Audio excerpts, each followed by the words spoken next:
독서축구 팀 분석 시간입니다. 네, 오늘은 김현민 기자가 프랑크푸르트, 최근 분데스리가에서 또 굉장한 돌풍을 일으키고 있는 팀이죠.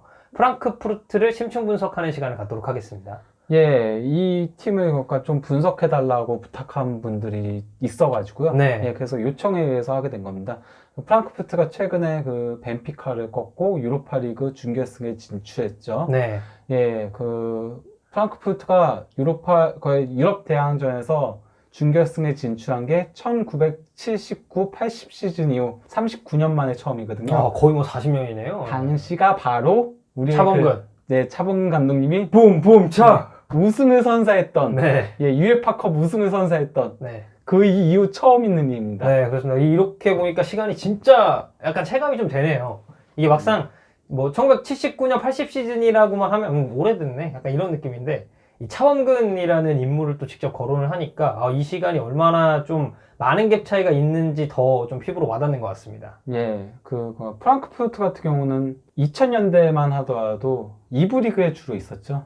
예, 그러니까 과거에는 상당히 강팀이었거든요. 프랑크푸르트가 그래서 뭐 차범근 감독님 때 그 유에파컵 우승도 했었고, 그 초창기 때 그 유러피언컵, 유에파 챔피언스리그 전신 유러피언컵 초창기 때는 레알 마드리드와 유러피언컵 결승전에서 붙기도 했었고요. 예, 그리고 또 뭐 포칼 우승도 7회를 차지할 정도로 나름 그러니까 상당히 전통의 명가에 가까워요. 프랑크푸르트라는 도시 자체가 워낙 큰 도시다 보니까. 근데 1990년대부터 조금 흔들리기 시작하더니만 2000년대는 거의 이제 2부 리가에 있었던 팀이었거든요.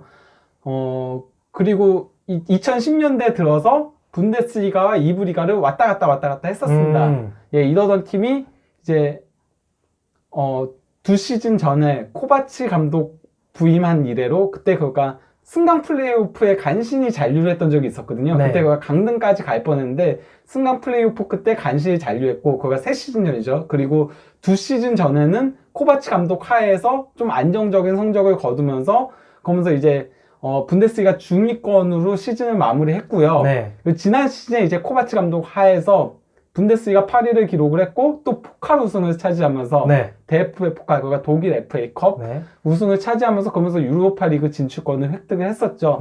그리고 이제 코바치 감독은 거기서의 능력을 인정받아서 바이에른 뮌헨 감독에 부임을 했는데요. 이때만 하더라도 프랑크푸르트 가면 다시 망하는 거 아니냐. 예, 감독이 떠났으니까 망하는 거 아니냐 이런 얘기들이 있었는데 프랑크푸르트가 데려온 감독이 아디 위터였거든요. 아디 위터가 어떤 감독이냐면요. 영보이스 베른이라는 스위스 구단이 있어요. 스위스 구단 하면 어떤 팀이 생각이 나세요? 예전에 구자철이랑도 잠깐 링크가 났었던 그 영보이스를 말씀하시는 것 같죠? 예. 스위스 구단 하면 뭐 바젤. 바젤이 거기가 7연패 하던 리그였거든요. 그 7연패를 끊었던 사람이 바로 영보이스. 그 아디 위터. 그리고 재밌는 게 그 전에 7년 전에 바젤 천하를 또 한 번 깼던 사람이 파브르 감독. 루시엔 파브르. 도르트문트 감독인. 그러니까 바젤을 깨면은 분데스리가로 온다. 약간 좀 이런 테크가 있었거든요. 좀 억지 아닌가요, 그거? 아닙니다. 알겠습니다. 어쨌든 프랑크푸르트 일단 뭐 저희가 선정을 한 이유는 이제 뭐 요청도 있었지만 이 최근 유로파리그 준결승 그리고 지금 분데스리가 내에서도 굉장히 상위 테이블에 이름을 올리고 있는 팀인데 일단 간략하게 좀 소개를 하면 어떤 스타일의 팀인가요?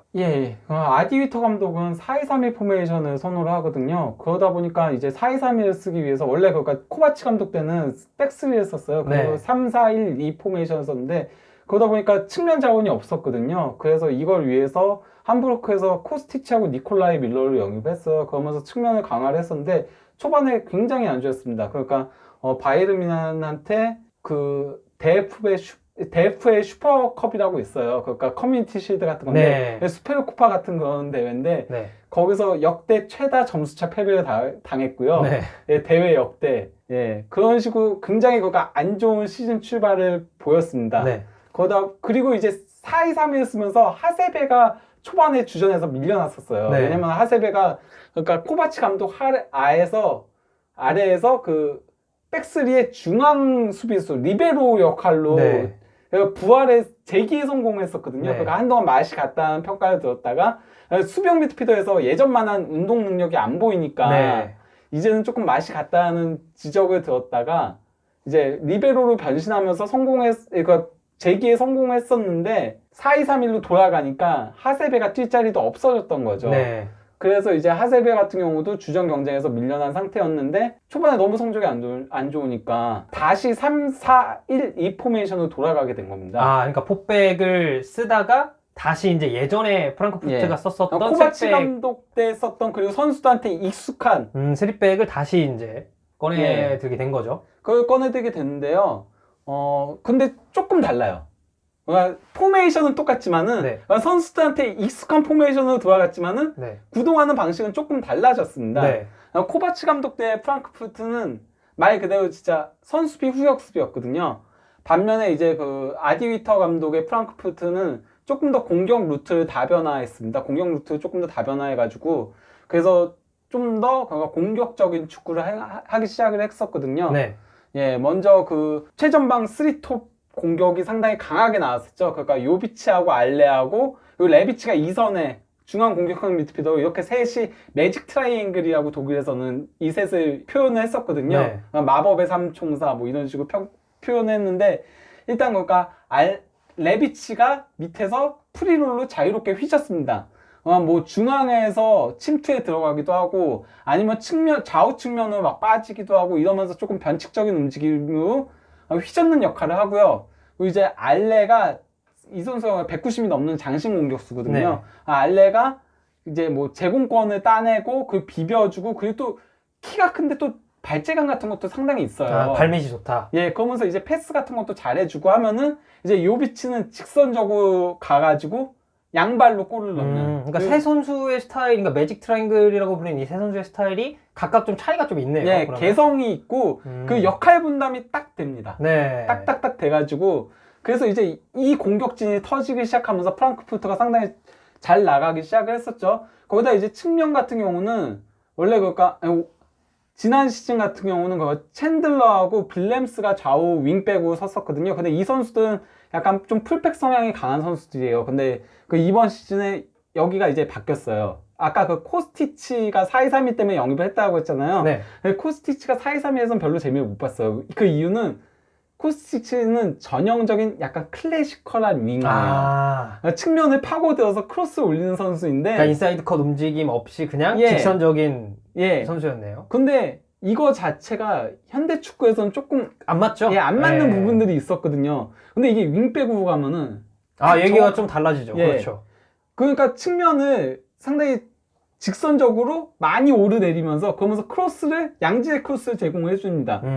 그러다 보니까 코스티치까지 상당히 많은 득점 포인트를 올리면서 그러면서 4명의 선수들이 상당히 많은 득점 포인트를 올렸고 또 다코스타도 공수에서 매우 좋은 모습들을 보여주면서 그러면서 프랑크푸르트의 측면 공격을 책임지는 그런 모습들을 보여줬었거든요. 네, 그러니까 결국에는 이 매직 트라이앵글이라고 불리는 3명의 선수 여기에 이제 측면전으로 새롭게 영입된 코스티치 이제 이 선수들의 어떻게 보니까 결국에는 좀 공격진의 활약에 의해서 프랑크푸르트가 상승가도를 탔다고 봐도 괜찮을까요?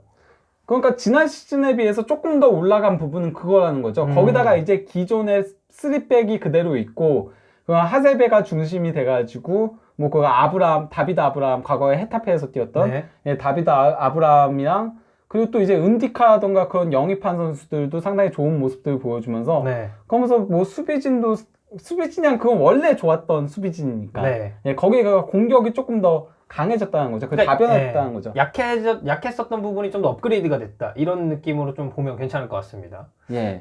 그럼 이제 프랑크푸르트가 올 시즌 이제 좀 어떤 이 스탯을 좀 보이고 있는지도 저희가 한번 살펴보도록 하겠습니다. 그러니까 그 프랑크푸르트는 기본적으로 점유율이 그렇게 높은 팀은 아니에요. 일단 백스리 전술 자체가 그렇잖아요. 그렇죠. 그러다 보니까 이제 점유율은 48.4%로 공동 9위인데요. 분데스리가 내에서 공동 9위 딱 절반이네요. 그러면. 그리고 이제 프랑크푸르트 같은 경우는 이제 루트 자체가 조금 그렇게 많이 가거든요. 일단 뭐 센터백 2명, 이거 백스리라고 했잖아요. 3명의 센터백에서 좌우 센터백들이 이제 좀 많이 벌려주고 그리고 측면이 빨리 직선적으로 나가고 패스를 거기 좌우 센터백들이 짧게 주거나 아니면 하세베가 좌우로 길게 뿌려주거나 아니면 아예 전방으로 길게 넘겨주거나 롱패스는 거의 하세베가 조타수라고 보면 돼요. 말 그대로 그러니까 사비 알론소가 수비수로 뛰고 있는 모습 같은 약간 좀 그런 식의 역할을 맡고 있거든요.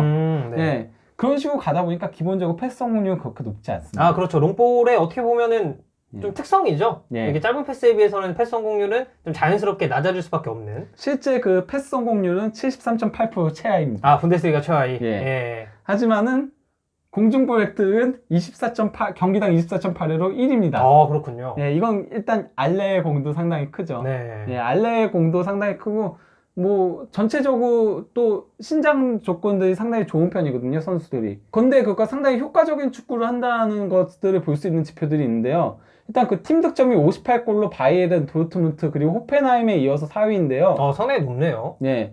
경기당 슈팅 자체는 12.8회로 중위권이에요. 네. 그러니까 경기당 슈팅 자체는 많지 않아요. 네. 그럼에도 골을 많이 넣는 이유는요. 네. 페널티 박스 안에서의 슈팅이 경기당 9회로 바이에른, 호펜하임, 라이프치히, 그리고 레버쿠젠에 이어서 5위입니다. 아, 그러니까 득점과 어떻게 보면 가장 밀접할 수 있는 지역에서의 슈팅 시도는 굉장히 많았다. 예. 그리고, 그러니까 이게, 슈팅 자체는 10이라고 했잖아요. 네. 이 말인 즉슨 페널티 박스 안에서의 슈팅 비율이 가장 높은 편이라는 거예요. 아, 그렇죠. 분데스리가에서. 네.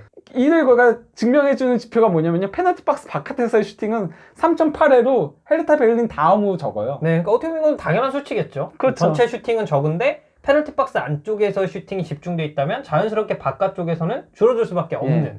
당연히 그 페널티 박스 안에서의 골이 경기당 1.9골로 바이에른과 도르트문트에 이어서 호펜하임과 함께 공동 3위입니다. 네.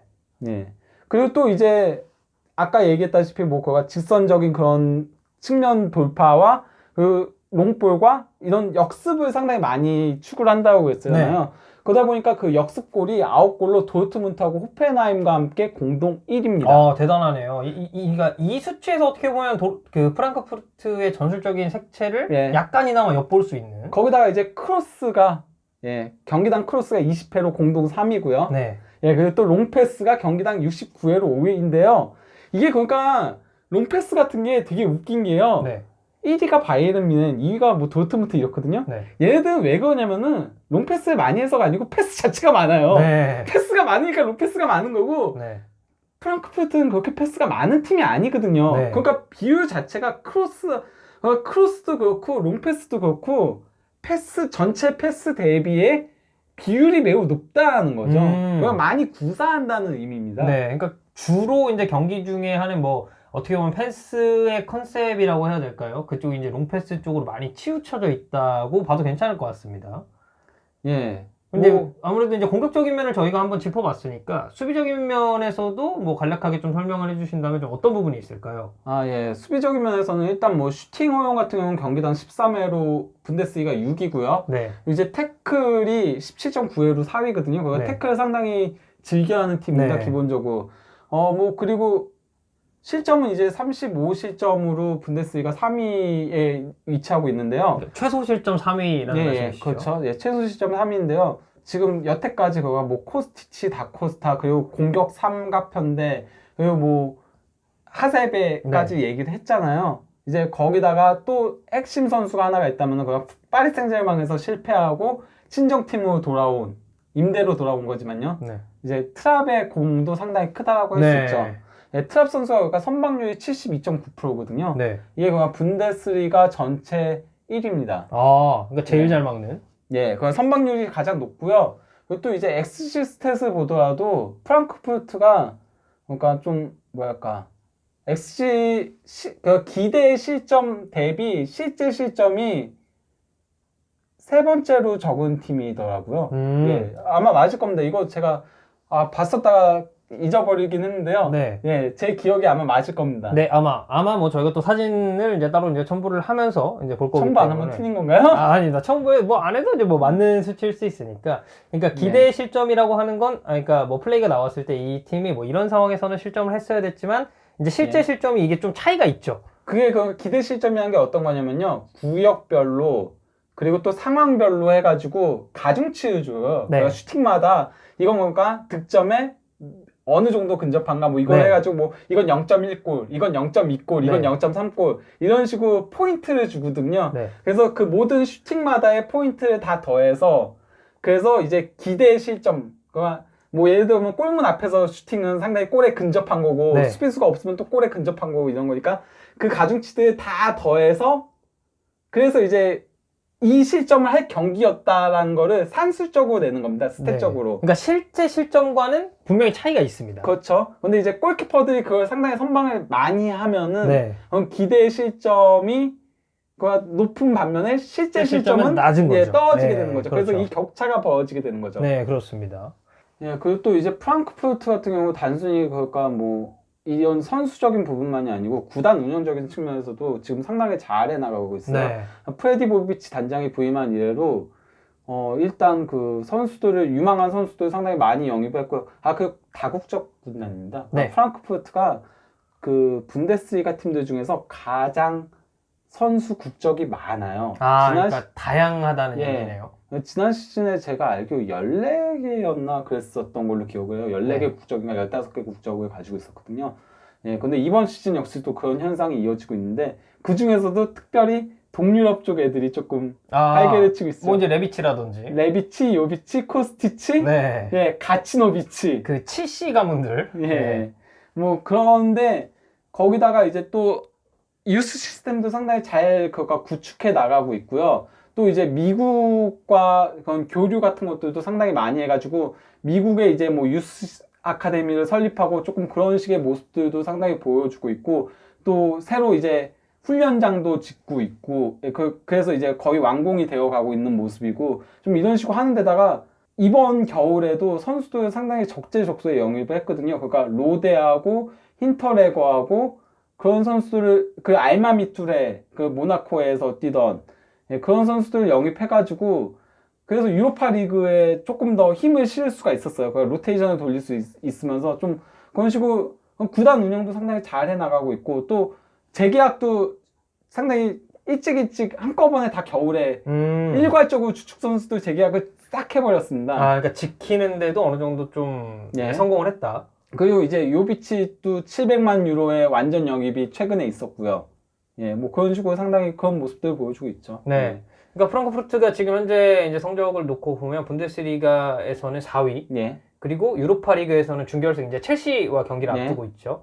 그러니까 뭐 저희가 뭐 공격적인 부분, 수비적인 부분, 그리고 이제 구단 운영은 뭐 이런 방침대로 가고 있다. 뭐 여기에 더불어서 이제 각종 스탯까지 좀 소개를 해드렸는데, 프랑크푸르트에 평소에 관심이 좀 없으셨던 분들도 사실 이 방송을 보시거나 아니면 이제 또 말씀드렸듯이 곧있으면 또 첼시와 경기가 있지 않습니까?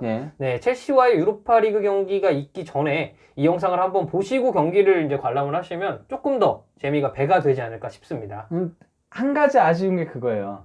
프랑크푸르트가 계속 기세가 좋았거든요. 그런데 최근 2경기에서 약간 주춤하면서 이제 체력적인 부담이 조금씩 오기 시작했다. 약간 좀 그런 느낌이 보여요. 특히 요비치가 요비치가 어쨌건 계속 골을 넣어주는 게 상당히 중요한 요소인데 그리고 또 알레 레비치가 또 부상으로 막 빠지고 그랬었거든요. 물론 그가 파시엔시아 같은 어린 선수들이 그 후반기 와서 전반기에는 뛰지도 못하다가 후반기 와서 이 선수도 임대로 영입했어요. 근데 아마 완전 영입 옵션이 있지 않을까 싶어요. 왜냐면은 그러니까 프랑크푸르트가 지금 영입한 선수들이 많은 수가 선임대 후 영입 이런 식으로 내려왔거든요. 근데 어쨌건 이 선수도 최근 후반기에만 5골 넣으면서 상당히 좋은 모습을 보여주고 있긴 한데 그래도 최근 조금 주춤한 게 아쉬운 부분이라고 할 수 있죠. 그렇습니다. 어쨌든 뭐 최근 이제 체력적인 부분과 선수들의 부상으로 인해서 프랑크푸르트가 살짝 아쉬운 폼이 뭐 있긴 합니다만 어쨌든 뭐 분데스리가 올 시즌 뭐 가장 핫한 팀 중에 하나고 유로파 리그 무대에서도 마찬가지고요. 특히 뭐 벤피카와의 8강전은 사실 2차전이 굉장히 인상 깊었죠. 거의 뭐 기적이라고 표현해도 될 정도로 좋은 모습을 보였었는데 이제 뭐 4강 경기를 또 앞두고 있으니까 경기 전에 뭐 저희 영상 함께 즐겨주시면서 프랑크푸르트에 대해서 조금 더 알아보시는 시간이 됐으면 좋겠습니다.